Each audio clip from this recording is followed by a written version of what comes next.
misinformation out there. People saying he was a D3, a D4, a Diamond 2 top laner in Korea.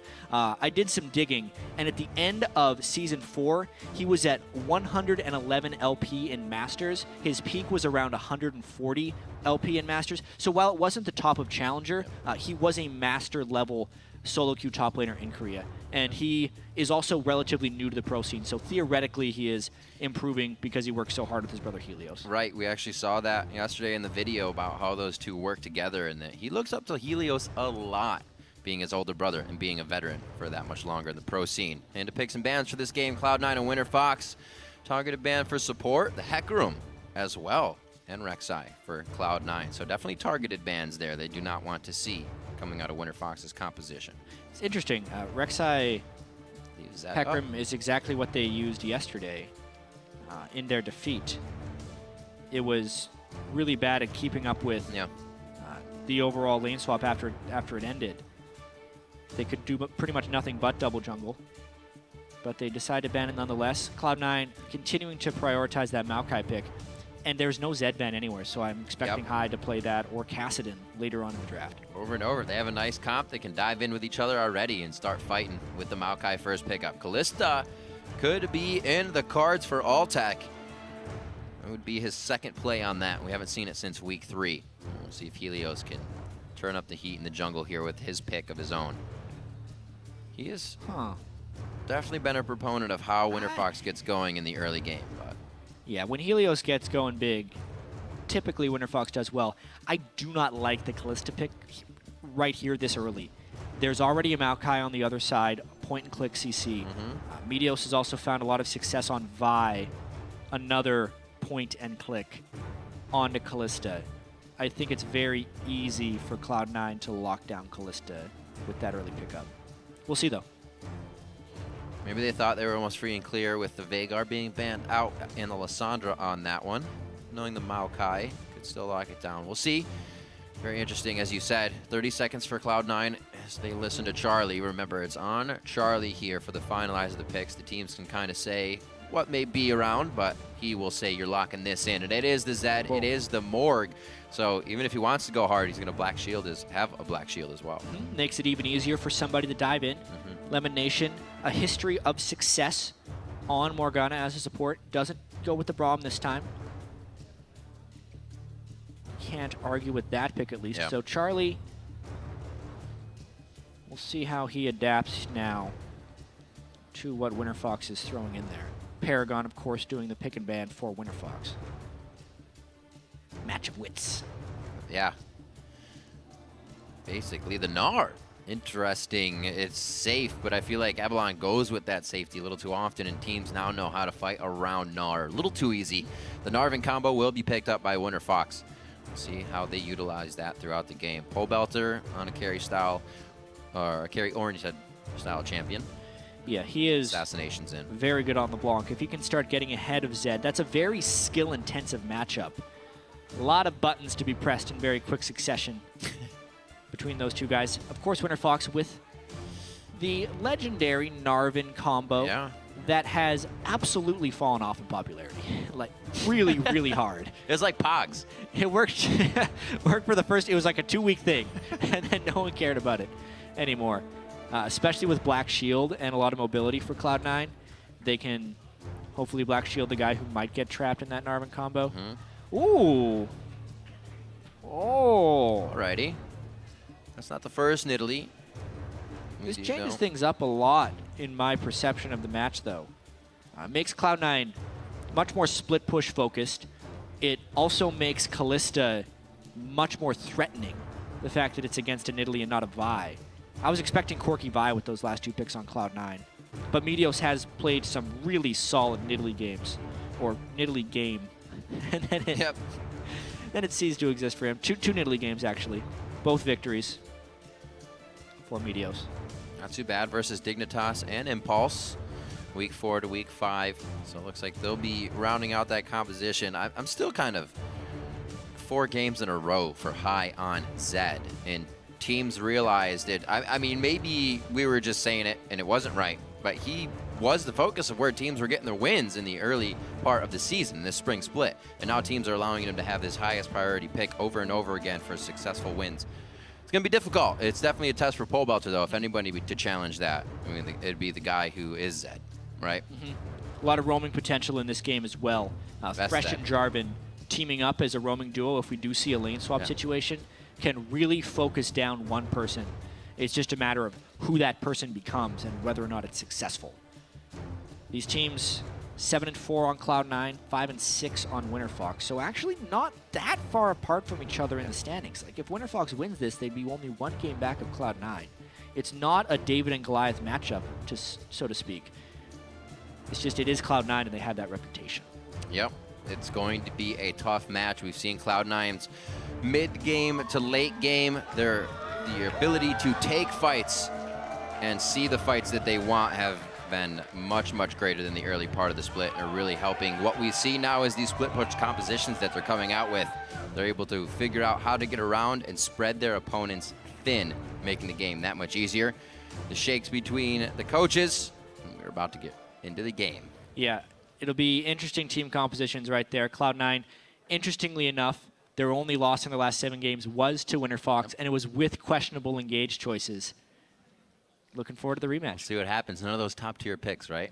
As the players head onto the Rift, it's your chance to rock the vote. Send a hashtag C9win or hashtag WFXwin to @AllowillEsports, and we'll be tracking how you at home think the game will play out.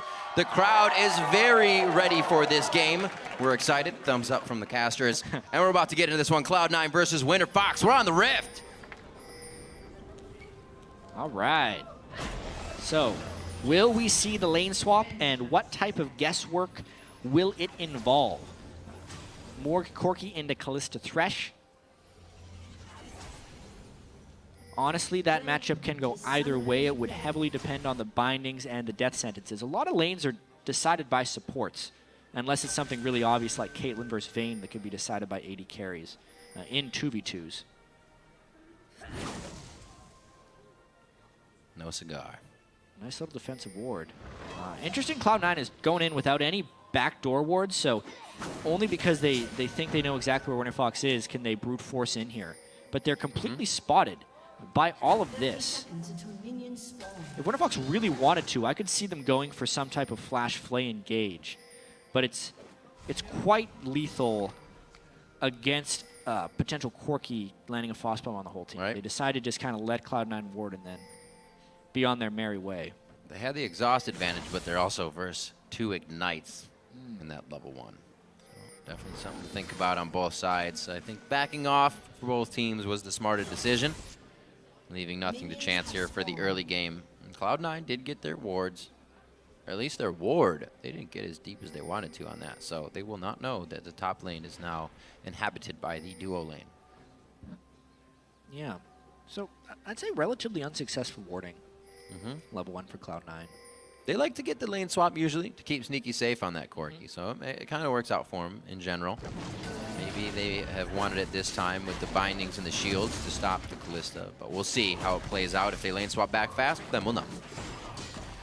Yep, Meteos also starting on a lone side of the jungle, so he'd be very vulnerable to an invade. This is going to work out very well for Cloud9 because they're taking so many camps at level 1. They actually did Krugs with the bottom lane, Raptors with the Maokai, right, and Meteos is soloing his own side of the jungle.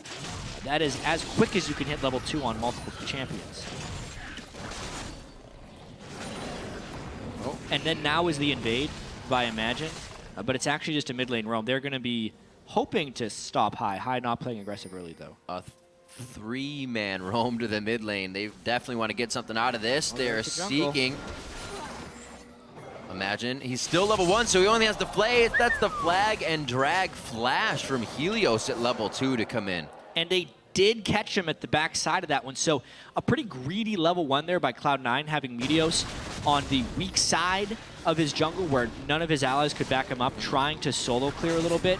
They end up losing the experience and the gold from the big wolf. Outside of that, though, they still get the efficiency from the Maokai and the Corki Morg lane. I like High's adjustment here to his playstyle, hovering the bottom side of mid as well, with the team Just on his backside in the pocket there for safety. They're going to grab Scuttle because they know the entirety of Winterfox right now is hovering the top side of the map. Very nicely done to go back and mirror this. Or not even mirror that because that blue was Meteos. So they're now going to be grabbing this one. Yeah. Every one of these lane swaps early games play out a little bit differently in the way that this is evolving. I mean, this one is showing Cloud9 trying to cover 3 quadrants of the jungle. You know, they burn 2 flashes, but they can safely invade because they have the Corki down in that bottom lane. Another thing that was unique about this level 1 is down bottom lane, because Sneaky and Lemonation took the Krugs, they couldn't set up the freeze on the minion wave.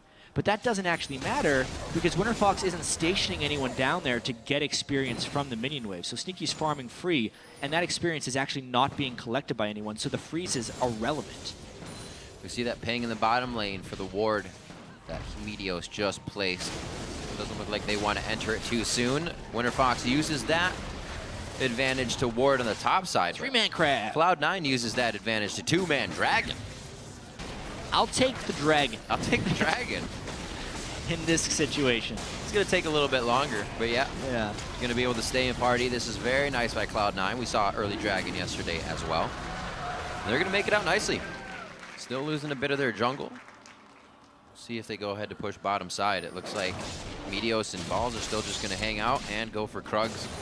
Same thing for Avalon, Helios, the Wolves. Interesting early game. We'll see who this benefits more. Try to make every game experience a little bit unique. Yeah. Slightly different double jungling strategies. Avalon and Helios becoming closer and closer as brothers, since seemingly every game they're just doing the same job for the first 5 minutes. Just like being home. Doing things as brothers. 3 long swords for high, all stacked up to the right. Yeah, this is strange. I feel like Winterfox is losing this early game pretty harshly. Mainly because they continued to freeze the wave. A lot of times you'd like freezing to force a double jungle strategy, but if anyone's just going to double jungle anyway, why not also get the turret damage? It's what Cloud9 ended up doing. I feel like they called that one, and in a sense it is guesswork. Since they opted not to freeze, Cloud9 would have been in the pickle if Avalon had stayed at the turret and gotten support assistance while a freeze was set up in the top lane by Altec. Lane swapping is all very complex, and this is all guesswork. But because that didn't happen, Cloud9 won this in multiple ways. They get a dragon and a turret, plus pretty similar farm across the board. Is just a huge win by Cloud9. As you look at the results. Kai was actually down a few CS, but as he approached back to lane, he's perfectly fine. Now, with time to roam around the map, he may have gone a little hard there, but he's 6 to level 3s around him. This is a field day. He's also able to take the shadow back nicely. No. They hardly have any levels from it being such a group effort in the early game from Winterfox. Yeah, I mean, Pobelter's coming in from the backside trying to make something happen. It's level 6, but they're still out-leveled on this one. Lemonation just dodging out of that. Actually, imagine missing the hook, and C9 is going to keep going in. Balls to the teleport. Pobelter has no more distortions. He actually does get one right off a cooldown. Throws the image They are out so low. And they are just being hit left and right as they try to dodge skill shots. Wow. They might lose another turret here. Well, everybody's on the top side of the map. If Cloud9 didn't get more out of this, I'd be surprised. Oh, they are keeping them back from recalling too, and the minion wave is about to arrive. Pobelter is level 6. He should have his ultimate back up for some burst here. Teleports has to come in to save. This is no Gnar, though. It's still going to be another body. That's all they need. Avalon at least to be there. And Cloud9, they just took... We said it was pretty even across the board, but I think that just shifted things a little bit. This is so similar to the weaknesses that Winterfox was showing in the last game against Cloud9. Cloud9 really just doing, while every early game is unique, it's exploiting the same fundamental weakness of Winterfox, and it's their ability to react and adapt in these lane swap situations. Giving up every advantage early on in the match. Turret, dragon, and kills. Saw what Rome Pobelter had. He was the only level 6 for this fight. Straight in. Yeah, Helios in an ideal world waits for the death mark and then EQs away, but he allows High to follow him all the way in. And that just starts the snowball. The bindings trying to line up the spears for Meteos. And honestly, a tremendous amount of patience by Cloud9 not to over-dive that one into the turret and just kind of take the kills as they came. All about that patience. And the guesswork is paying off. 70 to 30% on the vote from the fans. And Cloud9 will continue the lead. Also remember, Cloud9 can close out games pretty fast, so we'll keep an eye on that. With this lead, we'll see how fast they can extend it. We're going to see balls, no, not actually going too far in that lane with the vision of Alltech right now. Good wards to be placed up here by Cloud9 would make that a little bit safer, so we'll see them trying to shift what wards they have in their jungle up in just a few minutes, probably after some backs. The Cutlass now to a Seeker's Arm Guard in the mid lane. Pobelter looking to stay safe. He knows it's not going to be an easy game here. He can't just build power right away. And the lane matchup has been a little bit skewed because Hai was able to pick up that kill. Hai beat Pobelter to the first roam, which is generally the mark of a mid laner who has the pressure advantage. Once again, Hai proving that when he is on Zed, he competes. He is a perfect fit for the Cloud9 playstyle and the Cloud9 game when he is on Zed. Remarkable that he keeps getting it. I'm a little sad we actually didn't see him play something else today. It's awesome to see him make plays on Zed, but I want to see Cloud9 tested. I want to see teams try to take advantage of that.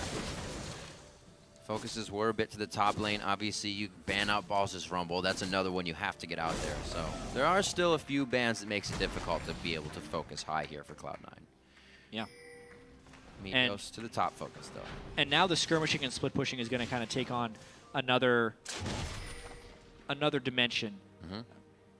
To speak back to Champion Select, the Kalista pick here by Alltech in a team fight can be ruthless. I mean, if Imagine with his Thresh Shields, a potential exhaust, if Alltech can ever make it up to a QSS, has so many ways of peeling back again and again and again.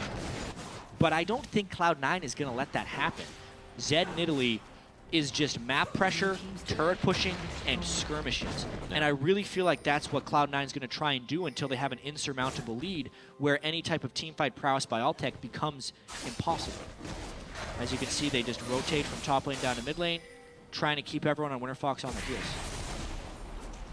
It'd be nice to have Imagine getting some picks with Alltech getting a few of those hooks in, but as they are pretty much avoiding Cloud9 on the map right now, they were in the bottom lane taking that turret, so Cloud9 reacts. They go ahead and gather mid lane to take this.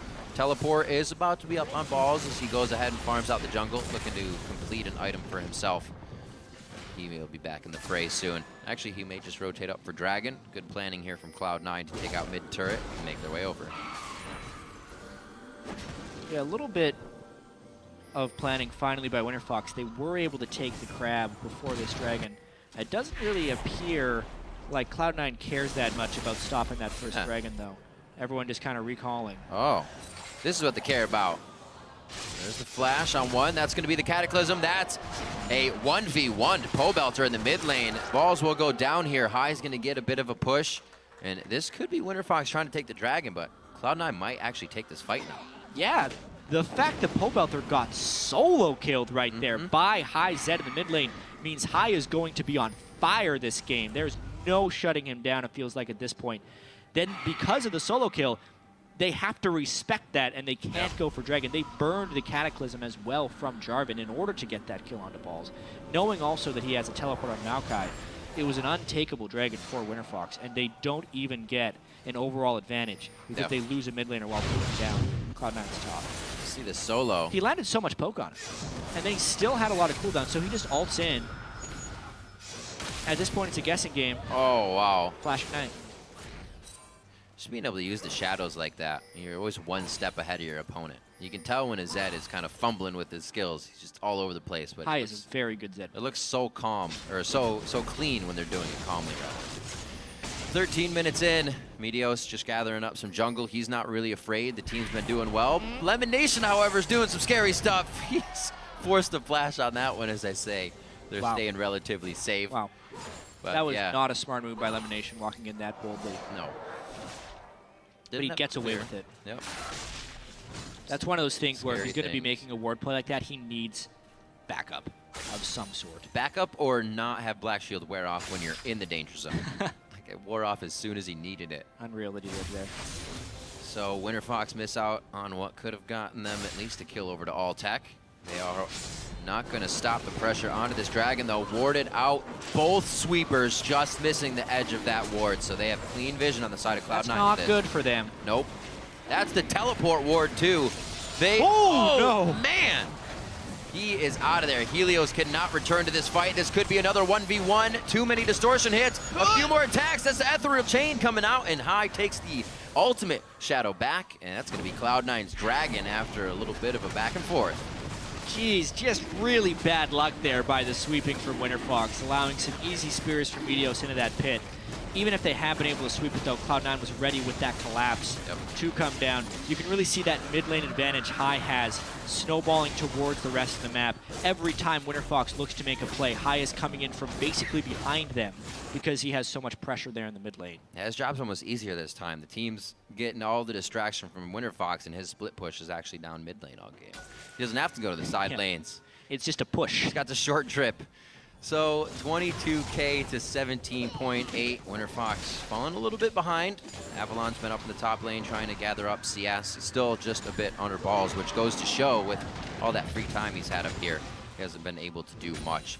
Balls as well. We saw him taking camps previously. That was to get his Ninja Tabi so he can be a menace in these fights and make sure if they go long, they're in favor of Cloud9. Definitely full tank because he's behind on Maokai as well. This is another example, though, of kind of why Cloud9 is so okay letting Gnar through. They were almost the pioneers of the devaluation of Gnar and the valuation of Maokai amongst North American teams. Yeah. It's because it's all skirmishes. You need to be able to have your spells up right then and there. And they're just simply not allowing the Rage Bar setup from Avalon. I would be very surprised if we saw a single good Gnar ult from Avalon this game just because of the way Cloud9 has learned to play around it. Yep. Also, you get that black shield on whoever even gets caught by it. Speaking of who could be caught, looking at Sneaky there. Triforce spike finish for him. That was actually quite a bit ago, at least a minute or so.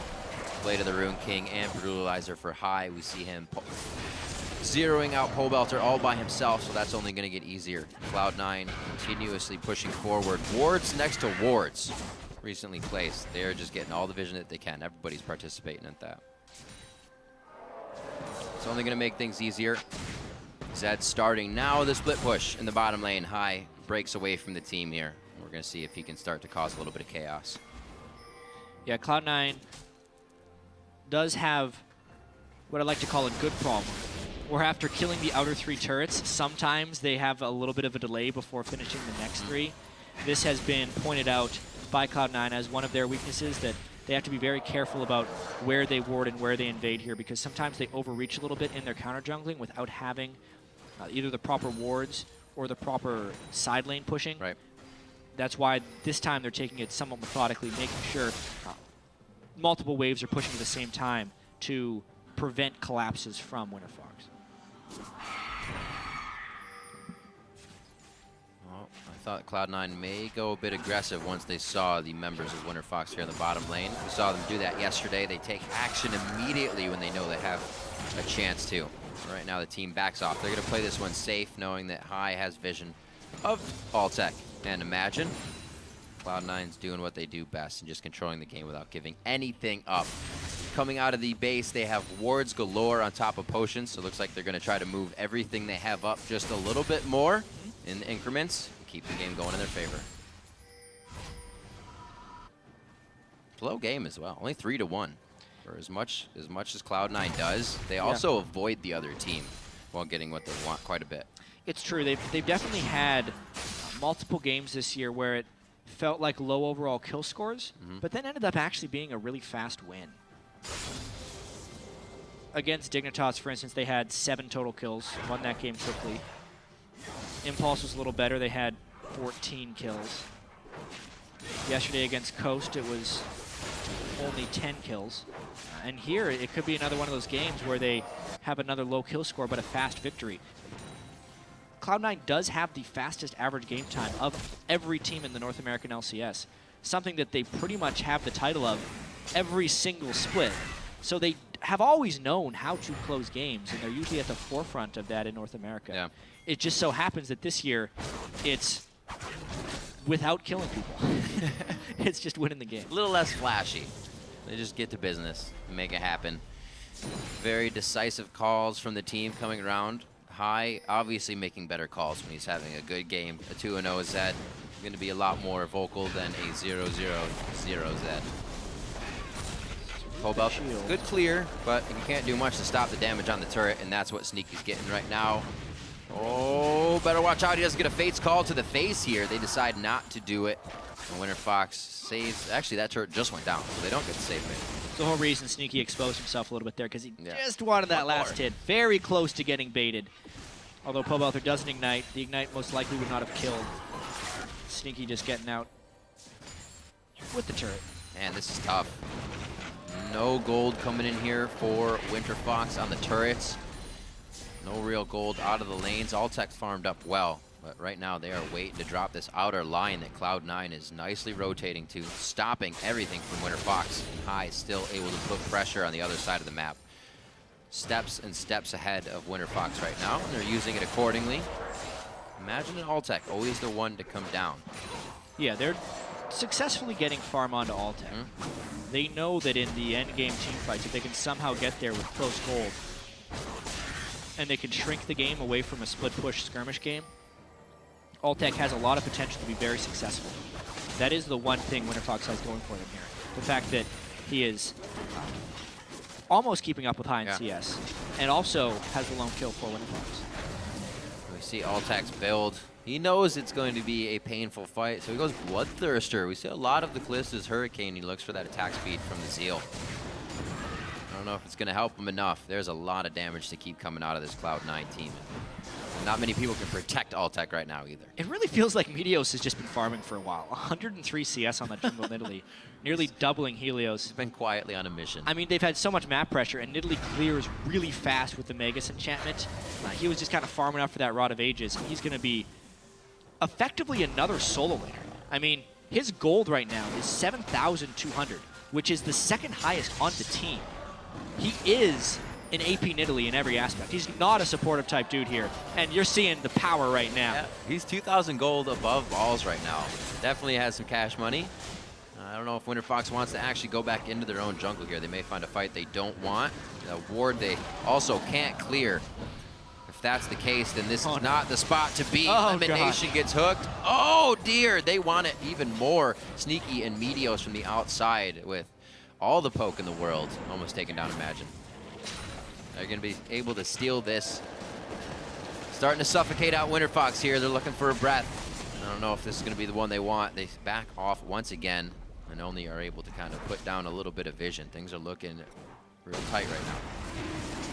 And Meteos is actually showing something that we so seldom get to see in pro play, but does happen more and more in solo queue, is the ability of a jungler to get carry items by farming. The team has had enough pressure that it has freed up Meteos to farm. Meteos has also been creating pressure. He's just playing amazingly on Nidalee. But with the jungle item, giving you that 30 bonus gold every time you kill a large jungle monster, even if your CS total is lower, your total gold can get really high really fast. If you're running top to bottom in the jungle, killing the crab as well, and then taking some of the opponent's jungler, you can become a monster. And that is what Meteos has become this game. Yeah, and while it was a good early game, it wasn't perfect. Like we said, Balls was a little bit behind, but due to that, he played safe, so Meteos could get this farm on. He could do what he wanted, and he didn't have to repair that lane for him up top. So really great team play all around to make this kind of result that Cloud9 has here, only 22 minutes in. And if I was Meteos right there, I would have yelled at High. Let the jungler kill the crab. He gets 30 bonus gold for it. I mean, High's already given up his blue buff to the Nidalee, so maybe he wants something in return. Don't be toxic, Jab. Share. The jungle is for the jungler. He gets more gold. If the laner got extra gold for lane minions, I'd almost never tax. Hey, we stopped taking your Raptors, all right? Yeah. We leave those up now. Yeah, this is a farming display by Cloud9 right now. Still some damage from Pobelter, but he never has enough for the full kill. Sneaky keeping himself on the front line without any lifesteal himself. Definitely has to be careful at how many times he does that. True. Wards up as Winterfox. They want to get something. Ooh, maybe a pinch on high here. But it also is going to be Medios along with him. It could be a team fight. They better teleport in here, yep. Oh, ball's right in the middle. He's going to be able to put on the ultimate immediately. And they are just going to take Winterfox out on this. You could almost see it as it started. Out goes Sneaky, down goes Imagine. Sneaky turns around to get another one. Willie triple kill. Avalon's going to be doing his damnedest to take down Sneaky, but he scoots just to the left. Avalon flashes over the wall, and it is going to be the triple kill as Sneaky puts on his dancing shoes for that one. Clean ace. 23 minutes in, Cloud9 finds the kills. It's because Winterfox tried to force a fight, but because of the massive farm discrepancy, and because they were not able to fight directly within the Mega Gnar window, they can't get anything done in that fight. 5-0, they lose the gold and the Baron. Bing, bang, boom, Baron as well. 24 minutes in, 8-1. It was balls that went down valiantly for the team, so they don't get out with no kills, or death rather. Balls went down hours ago, it felt like. This was a 5-0 for Cloud9. Oh yeah, you're right, Yeah, I mean, high dips, dives, dodges, the EQ and the Thresh ultimate get burned onto nothing. And then Altec, who wants to be the mobile carry at the back of the fight, traps himself in the Raptor pit. And then it's a point-and-click stun. That was the fear picking Kalista into a Maokai. At that point, Avalon only able to Gnar ult Sneaky, who very soon afterwards gets revenge. And then buys an Essence Reaver. Because... Yeah, because mana. So, interestingly... Interest me. As Cloud9... This is another reason Cloud9 is so fitting for Zed in the mid lane. Sneaky loves to play mana-intensive AD carries. Oftentimes, when High plays Zed, they'll actually start giving the blue buff over to Corki, so Sneaky can just spam to his heart's content. But this time, because Medios is playing Nidalee, he wants the blue buff. Sneaky's so used to having a bunch of mana, why not just build an Essence Reaver? We remember back, I think it was either spring or summer play, Sneaky played AD carry Jace, all those mana-intensive champions. Oh, Avalon, no! So bound, so down. Avalon does not get to Gnar out this fight. 26 minutes on the clock. Just, I said 24 minutes, obviously 2 minutes ago, but look how much progress they make in 2 minutes. Now up to the top turret. Dragon's gonna be up in a minute 30. It's all about time, everyone. It's all about managing your time and what's on the agenda. Right now the agenda is, oh no, the Fate's Call saves that one, mark it off. We got a new slot, and it's going to be a kill onto Helios. That's the turret as well, and they're just going to push on slowly to the inhibitor. They have the Baron buff. This is an easy inhibitor for them to take. Altec has got to abandon ship here. Abandon everything. This is going to be tough. They may need to abandon the fountain. The inhibitors are going down. The Nexus turrets can follow. Balls does go a little too hard on that one as Pobelter distorts into his Nexus turrets. So they're reassessing the fight. Sneaky's already on the outside, ready to go in with the DPS. Medios hopping out the gate. Everybody's going to be safe. Double wards. What does it mean? Winterfox was triple warding last game. Cloud9 double wards inside the base. Yeah, this is just a nice push. If Winterfox wants to fight, it might not work. Ooh, good exhaust. I don't know if it's going to save Imagine. No, it does not. Pobelter goes in, tries to get the kill on High. He's going to get the pop there. High does go down, but there's still too much DPS sitting on the board. Like we said, Medios able to put out so much power this game from his farm fest. And the second inhibitor goes down consecutively. Cloud9 hasn't even left this side of the map. Why is Cloud9 backing? They could end the game right now. I feel like they could. They're just deciding to play it a little bit safe. They had the Baron buff up. There were only 2 alive members. Of course, Baron was about to expire, so may as well go back. Sneaky needs mana. Who's going to get it? Sneaky got it. It's because Medios can go get his own. And he's built that Rod of Ages just in case he can't get it. Yeah, he's the big boy now. Even for High, a Maw of Mortius fixed up for him, so the magic damage of Pobelter probably won't zero him out as fast. We did see him get popped last fight. But that's what needed to happen for Winterfox a little earlier, those kills. 2 inhibitors were taken on that last endeavor for Cloud9, so it probably will be the Nexus turrets and the rest following up. 4 of 4 dragons and 1 Baron. The next one's Aspect. I don't know if we'll even get there. A Rylai's. That's annoying. He's tank for Nidalee. That guy's a tank. And the sorcerer is 320 ability power. as well as 2,777 health on Nidalee. He has more health than Maokai, but obviously less armor. So Yeah. not nearly the same level of tankiness. A couple things I want to touch on in the item builds as Cloud9 pushes towards what is pretty much an inevitable victory at this point. I want to discuss the Essence Reaver on Corki. I like that. A lot of people will say he's only building this item because they are really far ahead. Sure. Which might be true, but I want to talk about the merits. It does just as much damage as the Bloodthirster, and if he is free to auto-attack minions, allows him to spam without the blue buff. And then when you do build the Bloodthirster, it is straight up damage. Corki very rarely benefits hugely from like Infinity Edge Last Whisper type synergy from hitting.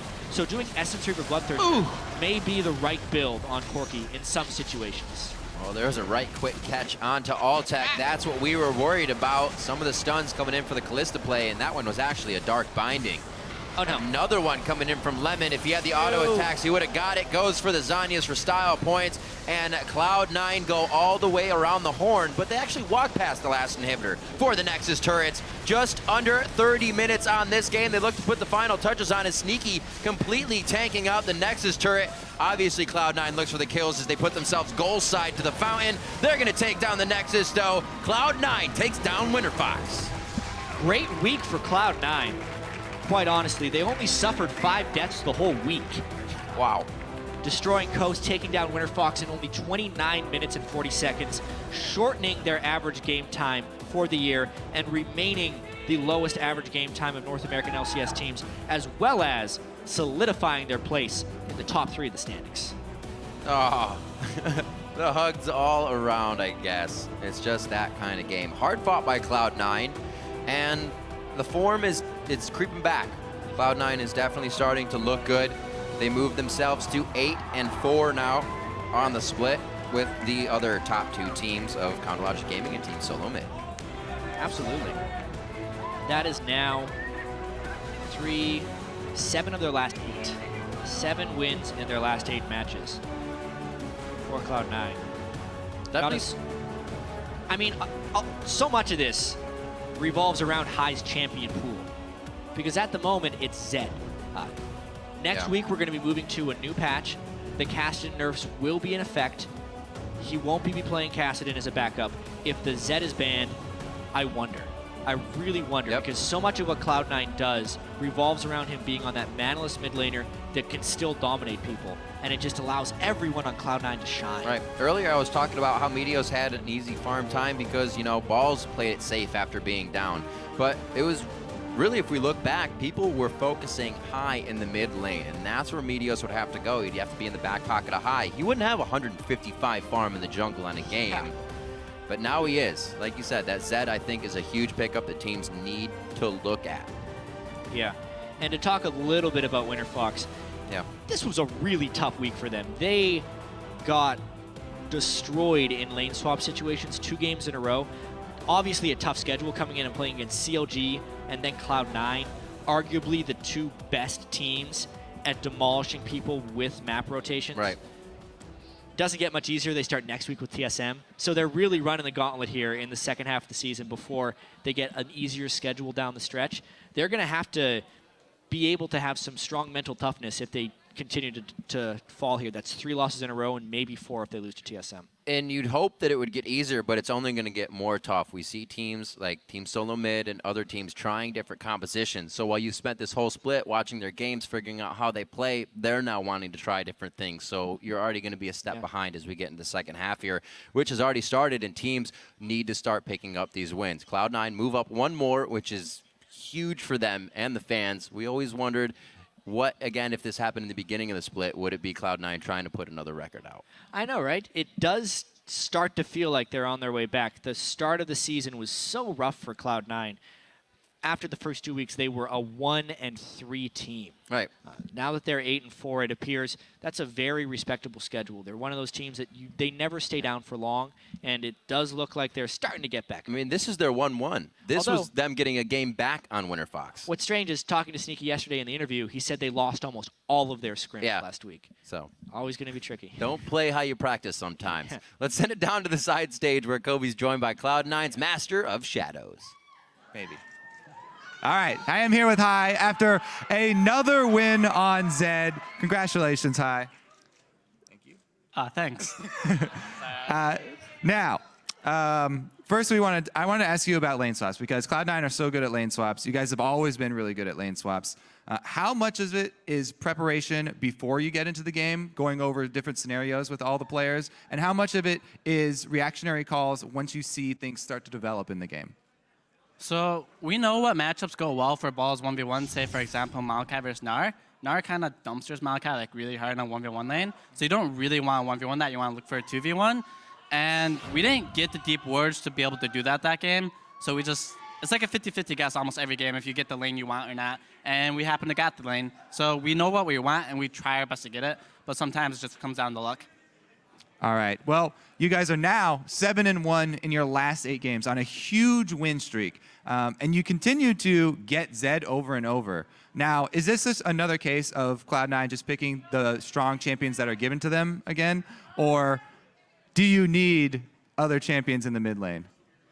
Well, Zed's a strong champion right now. It's not like the other champions aren't strong mid. It's just, I think a lot of mid laners right now are finding issues finding a blind pick mid that's an AP champion that they want to play. Like, no one plays Orianna anymore. Xerath isn't safe. Like, almost all the AP mids no one wants to play anymore. So you need blind picks mids that are safe. And Zed's like one of the best blind pick mids. So I'm just picking him because he's super strong. So. Good answer. Now you guys are also, you have IEM coming up, another international event. I know those are really big for you guys because you love the international experience. What are you most looking forward to? Honestly, I don't even know who's at that tournament yet. I haven't looked at it yet. I figure next week, since we're going to fly out after the LCS, I'll start looking into the teams that are playing there. I know there's like GE Tigers, like TSM, and like some European teams, but I haven't really thought about it because I'm focused on LCS right now. We're only 8-4, still 3rd place. Got to get up more.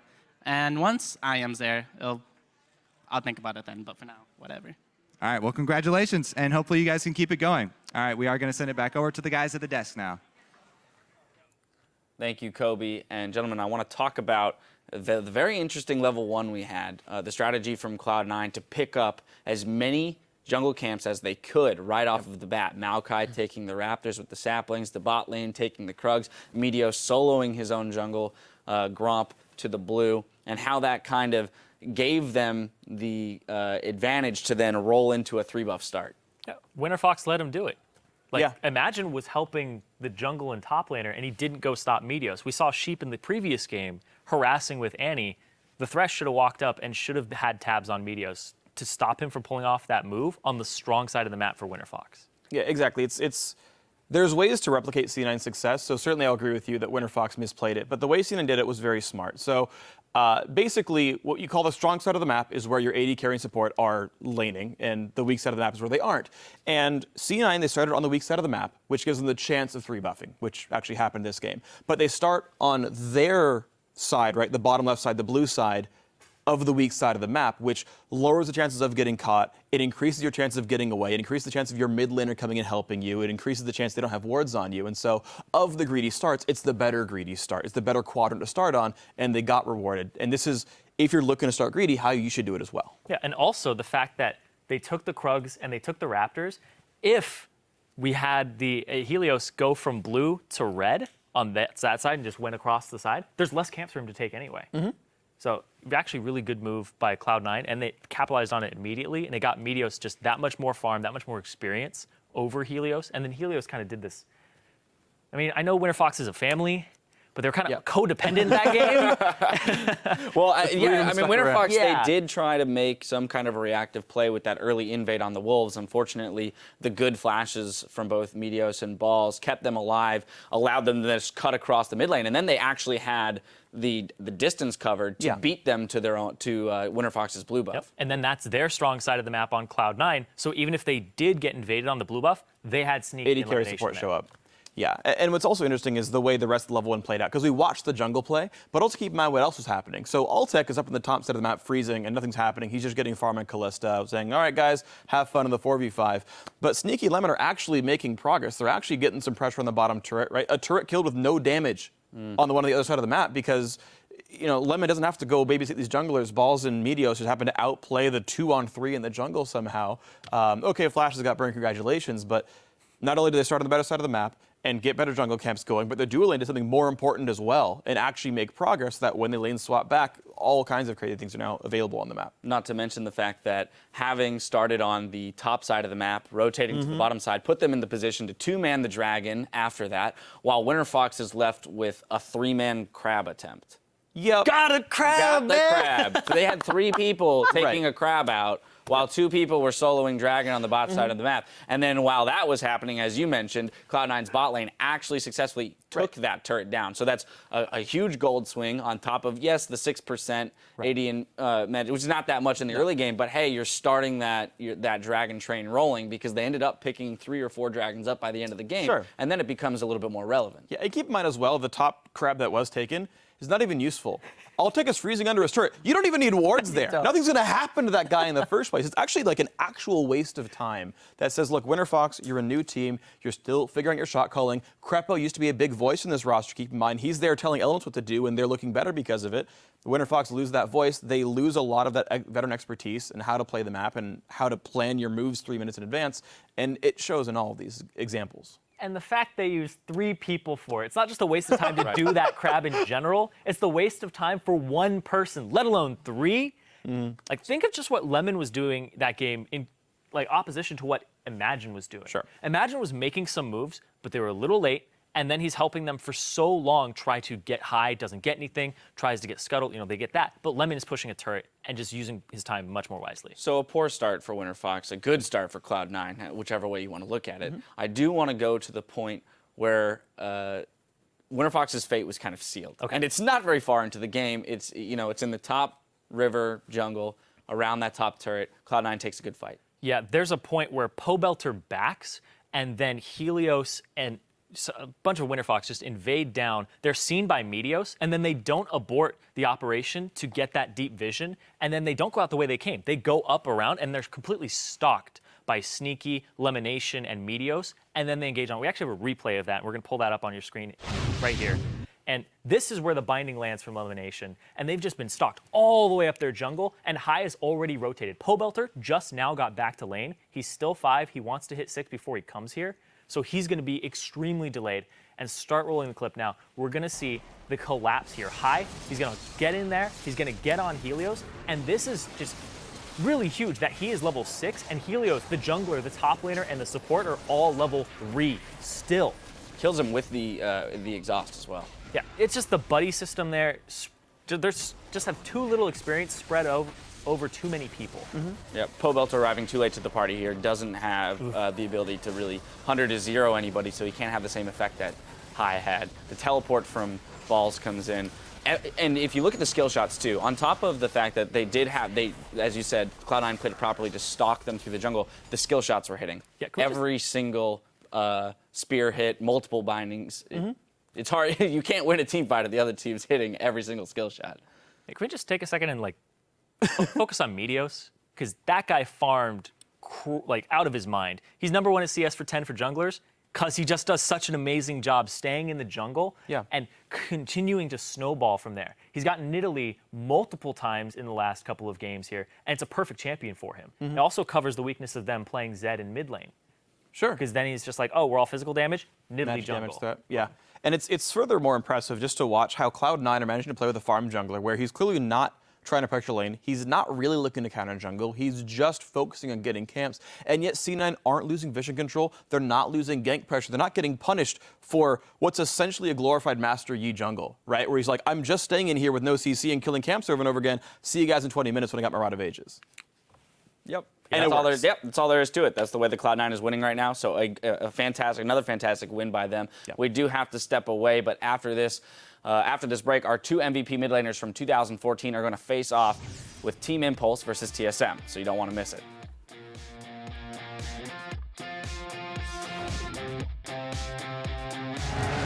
But now let's get back to the business with Cloud9 versus Winterfox. He may have gone a little hard there, but he's 6 to level 3s around him. This is a field day. I'm gonna stick on L tech. I'm gonna stick on L tech. Okay, can you root him? No, 3 seconds, 2 seconds. 1. Yeah. I'm rooting. I'm queuing. Yeah, I got him. Let's take Baron. Yeah. Keep taking that. I can trap this guy. Yeah. Mito's got him. Nice. What's on the agenda? Right now, the agenda is... Oh, no! The Fate's Call saves that one. Mark it off. Cloud9 takes down Winterfox.